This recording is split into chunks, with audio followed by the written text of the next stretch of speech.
त्रिशिवरमानस हंस चराचर जनन स्थिति लय कारणभो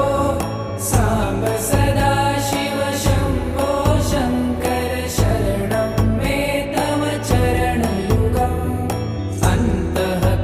अन्तःकरणविशुद्धिं भक्तिं च त्वयि सतिं प्रदेहि विभो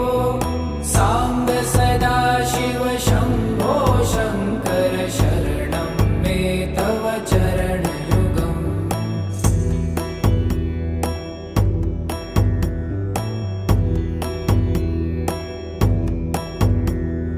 करुणा